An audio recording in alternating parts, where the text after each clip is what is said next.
Qual é o teu signo? Dragões. Uau! Ele foi boa. Foi boa. Com ascendência em Batman. Boa. Beleza, ok? Vamos lá. Ele que é do signo de Dragões, com ascendente em Batman. De 28 anos de idade, formado em engenharia civil, porém um grande empreendedor. Converso com ele hoje, Gutovski, mais conhecido como Guto. Seja muito bem-vindo.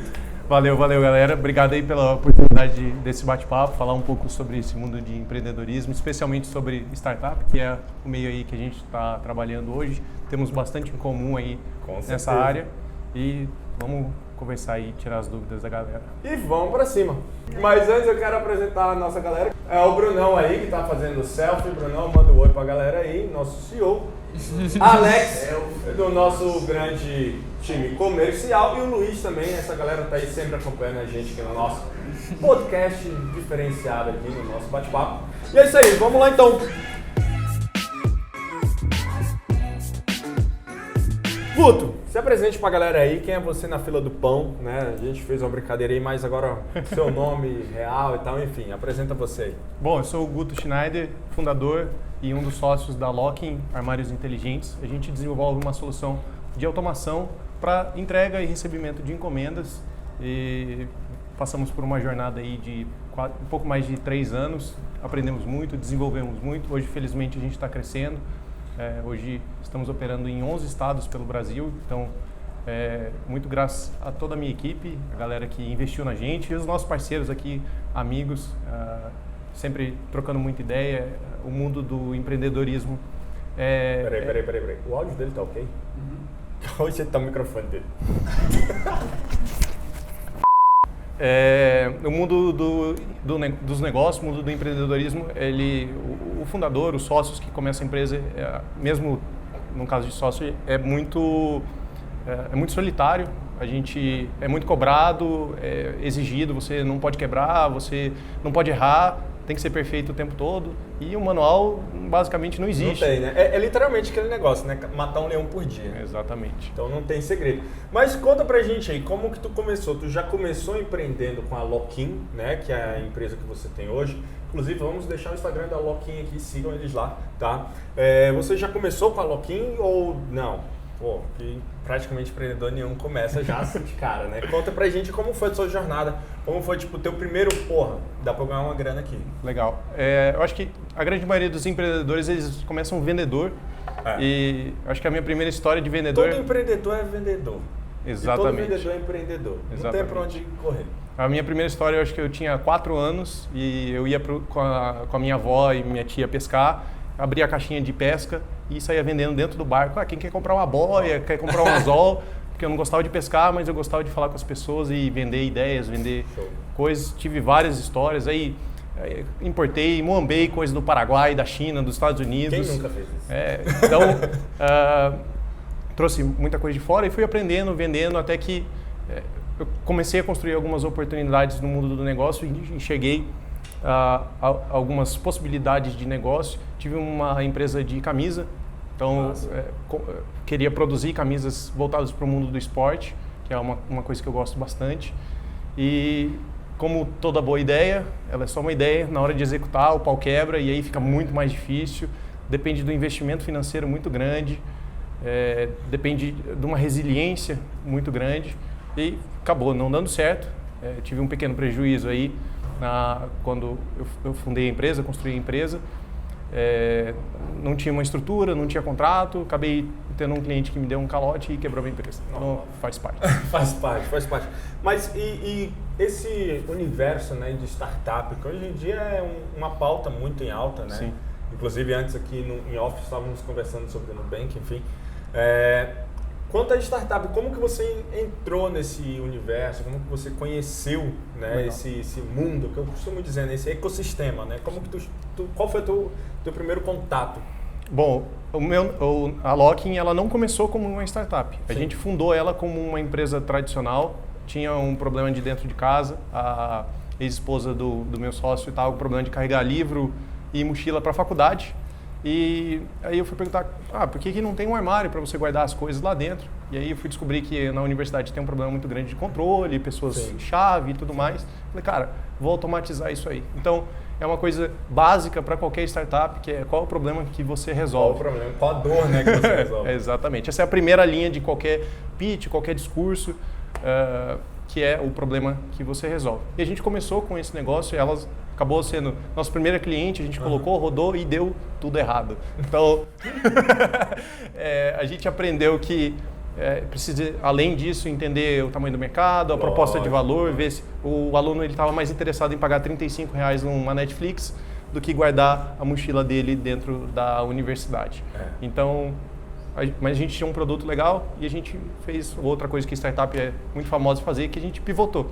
A gente foi para alguns outros mercados e a gente recebeu uma demanda de empresas querendo utilizar a nossa tecnologia para entregar encomendas. A gente tem um dos maiores cases aí, no nosso caso específico, que é a Amazon. A Amazon tem mais de 15 mil unidades espalhadas pelos Estados Unidos, então os caras são muito grandes. E a partir daí a gente começou a tracionar, adquirir novos clientes, melhorar muito o nosso produto, a nossa forma de vender especialmente, até que a gente começou a expandir e estamos aí hoje no mercado crescendo. Show de bola. E qual foi o produto que vocês desenvolveram de fato, né? Porque você falou, a gente queria resolver aquela dor. Fomos com muita sede ao pote e o pote quebrou, né? Mas qual é o produto que você desenvolveu de fato para resolver essa dor? Tá, a gente desenvolveu um armário que ele é controlado remotamente. Então, imagina que ao invés de você ter uma chave, um cadeado, você abre a porta pelo celular. Pelo smartphone. Hoje em dia, todo mundo tem muitas coisas que fazem através disso, né? Mas vocês desenvolveram a tecnologia, o armário, os dois? Bom, a gente entendeu que tinha uma dor no mercado e falou, cara, como a gente vai resolver isso? Eu fiz primeiro um cofrinho, juntei uns equipamentos eletrônicos que serviam para controlar através do celular e montei o primeiro MVP, né, que normalmente a startup começa por essa fase. Inclusive, se você não sabe o que é MVP, MVP na verdade, se você não sabe o que é MVP, olha aí no nosso vídeo anterior. Mas continuando aí. Bom, o nosso mínimo produto viável, que é como a startup, é o ideal que ela comece nesse jeito, a gente juntou um monte de peças que já tinha no mercado. Porque o importante não é o produto, não é o equipamento que você tem. É a dor que ele resolve, né? Exatamente, é como você resolve. O problema que ele soluciona. Exatamente. E aí a gente lançou um produto mínimo e foi rodando e aperfeiçoando a partir daí, até criar a tecnologia própria. Demorou 2 anos e meio para a gente ter um chip próprio nosso que faz esse controle. Até então a gente usava de uma empresa terceira porque isso não é importante. O importante é a gente resolver o problema do cliente. Massa, mas então hoje a tecnologia é de vocês. Hoje é 100% nosso. Isso é sensacional, E nessa jornada aí de startup, então, aí você teve, né, vocês fundaram a Lock-in, né, e desde então a Lock, é Lock-in mesmo?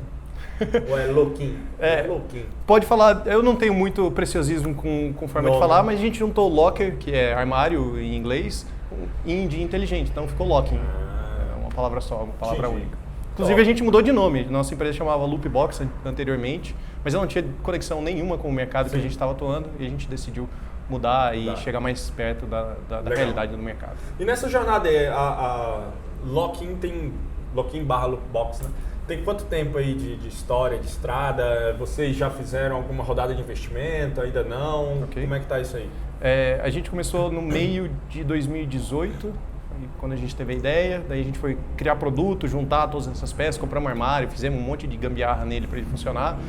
Funcionava metade dele, das 16 portas que tinha no armário, 8 não funcionavam e 8 funcionavam, mas estava lá e estava testando. Rolando. Exatamente. E daí fomos aprender, testar muita coisa, até que no final do ano passado a gente recebeu a nossa primeira rodada de captação. A gente recebeu um investimento de R$400 mil, uma rodada que a gente chama de uma rodada anjo, que ele vem especialmente para ajudar a dar um pouco mais de base para a estrutura, trazer um pouco mais de cliente, muita inteligência, o tal do Smart, né? O Smart Money. Então, a gente vem rodando assim e crescendo, daí a partir, desde o começo, né? Tem a tendência de crescer, mas agora a gente acertou muita coisa. Foi a primeira rodada de vocês? Foi a primeira rodada. Massa. E o processo de aceleração? Vocês participaram de algum processo de aceleração? Como é que foi esse processo? Acho que tanto que vocês estavam em Brasília, saíram de Brasília, voltaram para Brasília e agora como é que foi esse processo aí? Como a gente começou como um modelo de negócio tradicional, que a principal diferença entre um modelo tradicional e uma startup é a forma de expansão e crescimento. Então, uma empresa tradicional, ela fatura, né, recebe o dinheiro, paga as contas, o que sobra de dinheiro ela acumula até ela fazer crescer e aumentar o número de unidades. A famosa escalabilidade. Na startup não é bem assim que funciona. O objetivo é fazer ela crescer o mais rápido possível. Ter escala. Isso. Então a gente traz investimento para isso. Só que eu não tinha nem ideia de como funcionava. E aí a gente passou por um processo de pré-aceleração da Y Combinator, a maior aceleradora do mundo, é feita totalmente online. A gente participou de um processo daí de aceleração, que daí traz mentoria, é bem intenso, é presencial, feito com pessoas que entendem de startup, de negócio e entram a fundo na empresa. E aí é uma transformação assim. Essa aceleração foi por qual? Foi feita pela Cotidiano, então eu super recomendo aí, se você tem uma startup, conheça o Cotidiano. É uma das maiores aceleradoras do Brasil, é a maior aqui do Centro-Oeste e os caras são assim, ímpar, né? O que eles trazem para a comunidade. Nosso também. Aí, pronto, isso aí, o Cotidiano é fantástica. Legal. E aí depois disso, quais são as próximas etapas aí, né? Participaram desse primeiro processo de aceleração, quais são as próximas etapas aí? Bom, a gente passou por essa primeira fase que a gente chama fase anjos. Ela começa ali, ela entra na primeira fase de tração da startup, que é quando você precisa validar cliente e validar um pouco de preço, e a gente já está negociando a próxima rodada de captação que vai acontecer agora já em 2022, que a gente chama de seed, né? É onde termina de construir a base da startup, porque como a gente tenta fazer ela crescer o mais rápido possível, não necessariamente ela está perfeita, né? Exato. Pelo contrário, a gente aprende muito que é melhor feito do que perfeito. Exato. Então, a gente vai receber uma rodada de seed de 2 milhões agora. A gente já tem alguns players negociando essa rodada, que é justamente para trazer um pouco mais de robustez para a empresa. Claro que vai trazer número e crescimento. E aí, em 2023, a gente negocia uma rodada de pelo menos 10 milhões. Daí é o que a gente chama de série A, baseada puramente em escala. Fazer Ctrl-C, Ctrl-V e crescer aí pelo Brasil. Show de bola. E hoje vocês estão presentes só em Brasília, né? Nós gravamos aqui em Brasília, vocês estão presentes só em Brasília, vocês estão expandindo.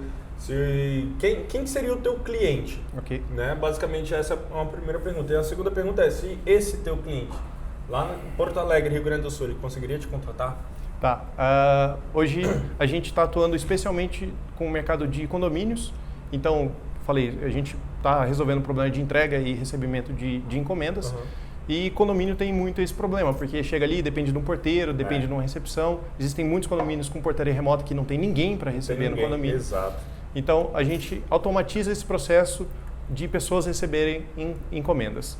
E hoje nós já estamos atuando em 11 estados. Então, Brasília, Goiânia, Mato Grosso, lá em Porto Alegre a gente também está atuando. Inclusive, estamos mandando mais 2 unidades para Porto Alegre no mês que vem. Então, a gente está atuando aí de norte a sul. Mais para cima a gente está em João Pessoa, mais para o oeste a gente está em Rondonópolis, no Mato Grosso, e mais para baixo lá em Porto Alegre, no Rio Grande do Sul. Legal. Então, hoje qualquer condomínio que tenha essa dificuldade de logística, te procurar, tu resolve. Com certeza. Eu acredito que não só condomínios, né? Mas qualquer empresa que tenha essa dificuldade em logística. Isso é uma coisa bem importante para a startup, é que a gente tem que aprender a fazer uma coisa de cada vez bem feita.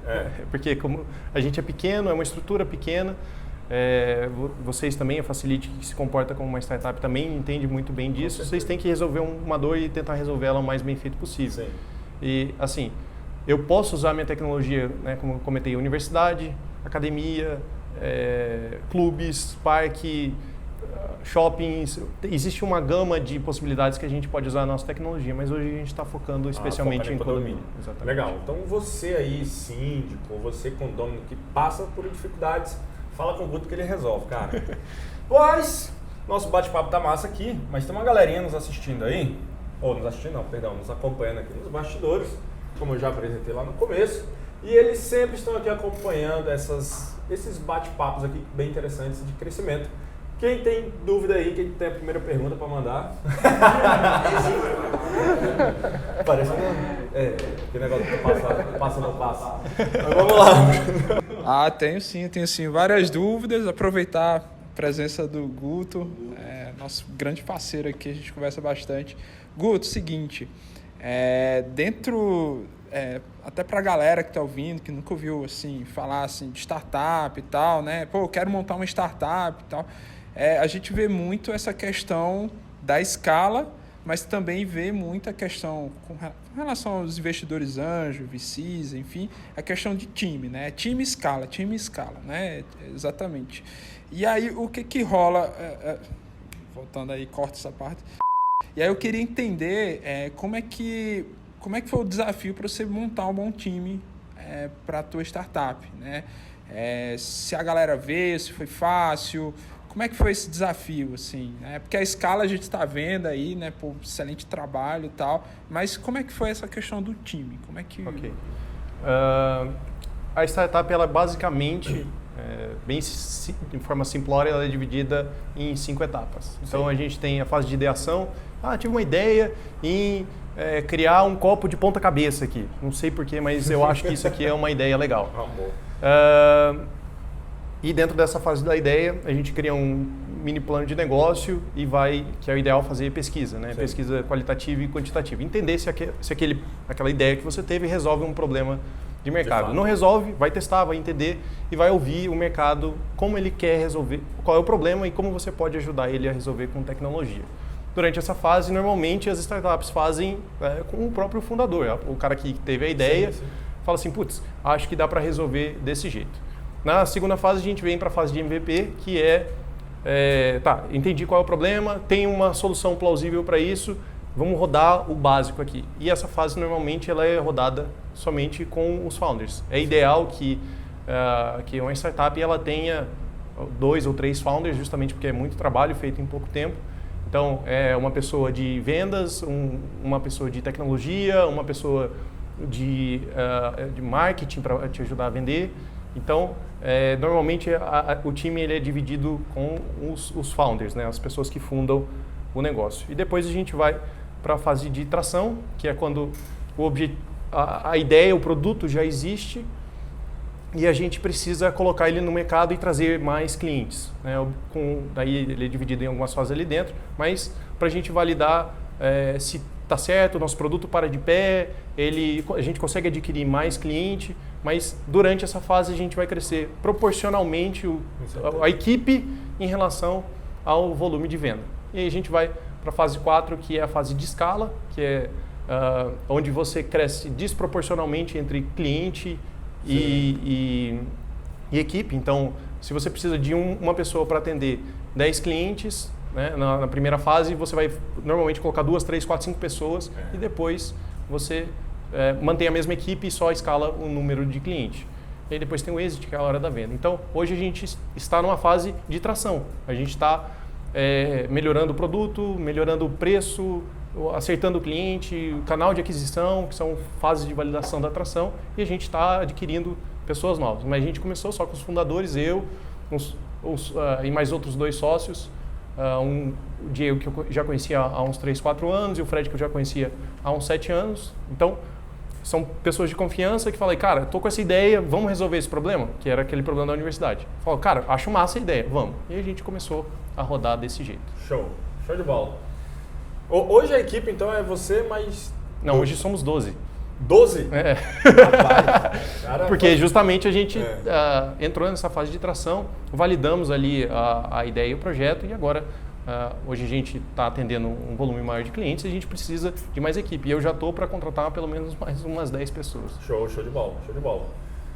Alex, Luiz. Eu vou perguntar. Manda aí. Assim, como é que eu faço para poder abrir uma startup? O que eu preciso? Se eu preciso de um investimento muito alto para poder abrir uma startup? Isso é muito burocrático, essas coisas. Boa. Como começar no ecossistema? Essa pergunta é a pergunta de R$1 milhão. Então, manda. A resposta para isso é a resposta que ninguém quer ouvir, porque você não precisa de dinheiro para abrir um negócio, nem para abrir uma startup. Lembrando que na primeira fase, você está validando se a sua ideia para de pé, se o que você imaginou que o mercado tá disposto a adquirir, ele faz sentido. E aí você não precisa de dinheiro para fazer pesquisa. Quando eu fui começar o meu negócio lá para a universidade, eu entrei no WhatsApp e em grupos de Facebook e falei, galera, vocês, estudante, tô com isso aqui, o que vocês acham? Vocês pagam ou não pagam? Manda um forms que é de graça e você espalha isso aí para pessoas para tirar a ideia do papel. Depois disso, na fase de MVP, normalmente você consegue fazer com muita coisa de tecnologia de graça. Você consegue usar Google, usar plataformas de conexão de software e de sistema. E quando você vai para hardware, tem muita empresa que está disposta a te fornecer o equipamento básico para você rodar aquilo ali de graça, inclusive. Foi o meu caso. Como se fosse até mesmo um vesting, né? É isso. Ela te entrega um componente eletrônico, algum chip, alguma coisa, sem você precisar fazer investimento nenhum. Então você consegue sair com o teu negócio com zero investimento. Agora, depois disso, a coisa já começa a mudar bastante. Que daí a gente precisa tracionar, precisa melhorar o produto, melhorar a forma que a gente atende o cliente. E aí, normalmente, nessa fase, você já validou algumas coisas, que é uma palavra importante, que é validar se o produto para em pé. E aí, você consegue receber um investimento para isso, que é um investimento anjo que a gente recebeu ano passado. A gente já tinha validado que o nosso produto parava em pé e que a gente tinha alguns clientes dispostos a pagar pelo nosso produto. Aí o investidor falou assim, cara, se eu colocar dinheiro aqui e ajudar esses meninos a melhorar a operação deles, eu cresço o meu dinheiro de 10 anos de investimento num negócio tradicional em um ano só. E é exatamente isso que a gente está fazendo agora. Eu vou valorizar o dinheiro deles 3 vezes com o investimento do ano que vem. E é isso que eles enxergam. Tem um risco maior em fazer isso, mas é assim que o mercado enxerga. Então você consegue muito bem criar qualquer negócio de graça. Show. Inclusive, nós gravamos um vídeo com o Saulo. Saulo, querido. Meu advogado, inclusive. Tá? Exato. Nossa. Dr. Saulo Miquiles, né? Tipo, um cara sensacional, justamente falando sobre o marco legal das startups, né? E aí ele traz uma abordagem semelhante a essa que você falou. Se você também não viu, clica no cardzinho aqui em cima e corre lá também. Vale a pena. Eu assisti, o Saulo, meu advogado, já tem há alguns anos, mas assisti, foi excelente o podcast dele. O cara é fera. O que mais aí? Fazer uma perguntinha aqui. Uma dúvida. Quando uma startup ela deixa realmente de ser uma startup, ela sai desse universo das startups? Para ser o ideal de uma startup, ela tem que responder umas perguntas básicas. Ela tem que ser escalável. Isso significa que ela precisa atender um número, entre aspas, infinito de pessoas, sem ser com uma operação infinita de pessoas. Então, por exemplo, um restaurante ele não é uma startup nesse sentido de escala, porque se você tem um restaurante que atende 100 clientes, para você atender 200 clientes, você precisa de dobrar a operação. Exatamente. Enfim. A startup, por ela trazer tecnologia, você não dobra a operação proporcionalmente ao tamanho da equipe. E ela precisa ser repetível, porque você precisa atender ou as infinitas pessoas da mesma forma. Então, quando a gente vai usar a plataforma da Facility, que atende os contadores, você pode atender 1 ou 10 mil contadores da mesma forma, usando a mesma plataforma. E é por isso que é escalável e repetível. E ela tem que ser baseada em tecnologia. Então, é isso que acontece. Agora, quanto mais ela cresce, mais quadrada ela vai ficando.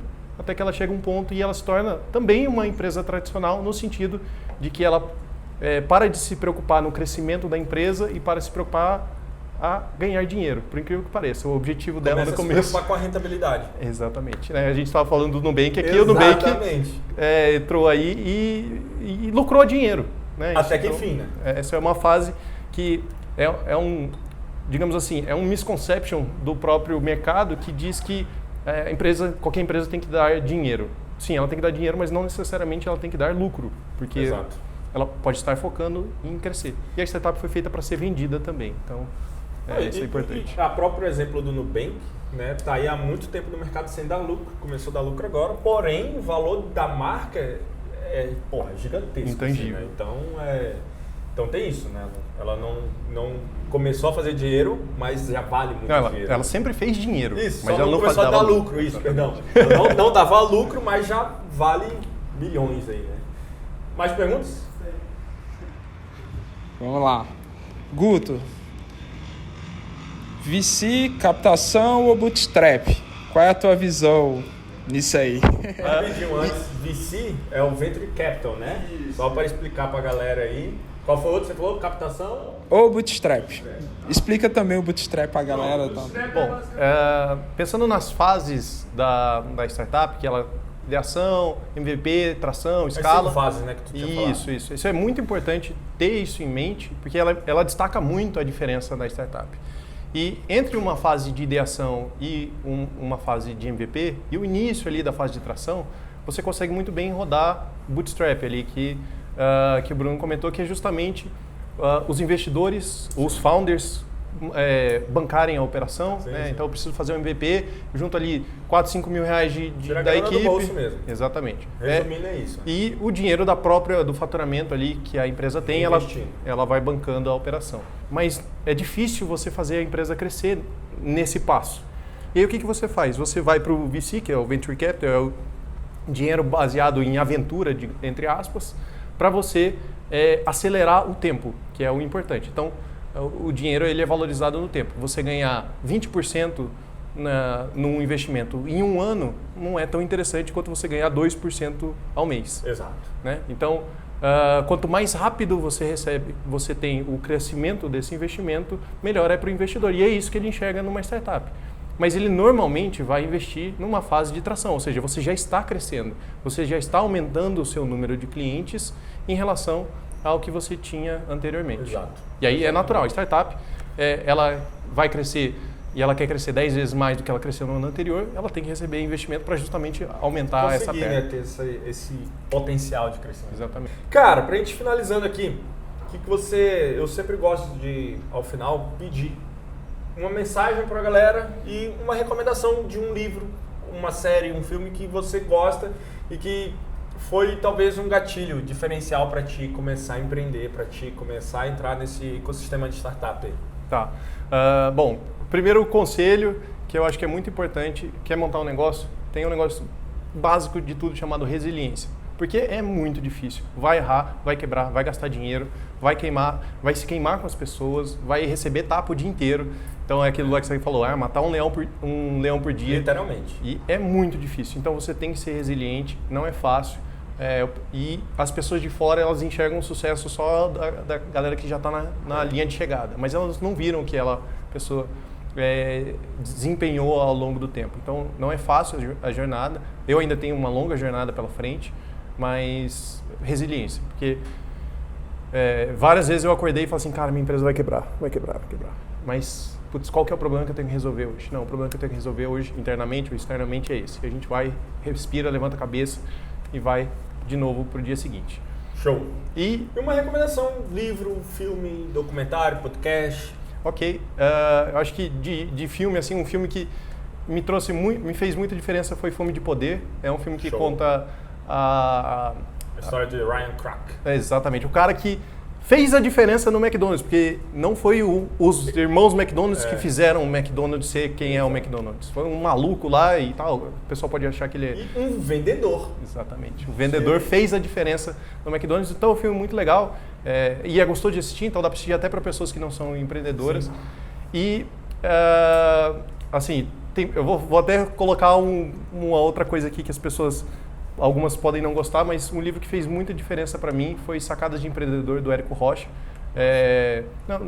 Acabo não acompanhando muito ele, mas o livro... Ele fez... eu chamei ele de 31 tapas na cara. Caraca. Porque são 31 capítulos de pequenas crônicas sobre a história dele. Eu falei assim, putz, isso aqui precisa fazer, isso aqui precisa fazer. E o primeiro passo para eu empreender de verdade, que foi queimar minhas pontes, eu era funcionário público. E eu tinha um bom salário. E eu saí para ganhar nada pelos próximos 2 anos e meio. Eu queimei minha ponte, queimei ali a minha base para empreender, para poder tentar crescer. Estabilidade. Exatamente. Então, esse livro foi, assim, foi um marco para mim. Foi divisor de águas. Bem no comecinho, assim, hoje para mim acaba não fazendo muita diferença, mas para quem está começando, eu acho que ele vai te dar uns balanços, assim, bem legal. Show de bola. Guto, mais uma vez, cara, gratidão. Eu que tenho que te agradecer sempre. Você é sempre bem-vindo aqui, sua segunda casa. Não, com certeza. E é isso aí, galera. Se você quer conhecer um pouco mais sobre o Guto, sobre a Lock-in, vou deixar o site deles aqui embaixo, o Instagram deles está aparecendo aqui, já sigam eles aí, @LockInBR. Se inscreva no nosso canal, não se esqueça de deixar o like, compartilhar com um coleguinha. Um forte abraço e até o próximo vídeo.